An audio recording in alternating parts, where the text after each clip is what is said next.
Pipe দেবার নামে টাকা নেওয়া হয়েছে, জল দেওয়া হচ্ছে না। শুধু তাই নয়, বহরমপুর একটা ভয়ঙ্কর সমস্যার কথা আপনাদের বলি, সেটা হচ্ছে যে মাল্টি স্টোরেজ বিল্ডিং করার জন্য যেভাবে জল তোলা হচ্ছে, তাতে বহরমপুর শহরে মাটির তলার জলের স্তর কমে যাবে, এক। 2 নম্বর,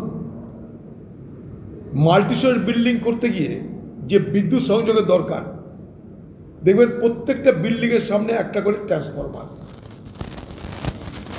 যেগুলোকে আধুনিক শহর বলা হয়, সেখানে বাড়ির সামনে ট্রান্সফরমার থাকে না। বহরমপুর শহর এমন শহর, প্রত্যেকটা মাল্টি স্টোরেজ বিল্ডিং দেবে তার বাড়ির সামনে ট্রান্সফরমার। এই ট্রান্সফরমারে যে রেডিয়েশন হয়, সেটা দেহের পক্ষে খারাপ হয় এবং সেটা খুব রিস্ক হয়ে যায়। কোনো শহর দেখবেন না আপনারা, এমন কোনো শহর যেগুলোকে আমরা আধুনিক শহর বলি, সেখানে ঘরের সামনে ট্রান্সফরমার বসানো আছে।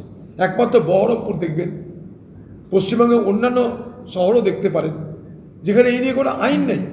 প্রমোটার তার বাড়ি করবে, বাড়ি করতে গিয়ে জল দরকার, তাকে জল তোলার অনুমতি দিয়ে দেওয়া হবে, এক। 2 নম্বর, সেই বিল্ডিংয়ের সামনে একটা করে ট্রান্সফরমার বসিয়ে দেওয়া হবে, বা সেই পাড়ায় বসতির মধ্যে একটা করে ট্রান্সফরমার বসিয়ে দেওয়া হবে। তার যে রেডিয়েশন, তার যে বিকিরণ, সেই বিকিরণ দেহের জন্য ক্ষতিকর, তা নিয়ে কোনো পর্যালোচনা নেই। এটাও আপনাদের সামনে আমি তুলে ধরতে চেষ্টা করছি। ভয়ঙ্কর ব্যাপার এটা। 4 জুনের পর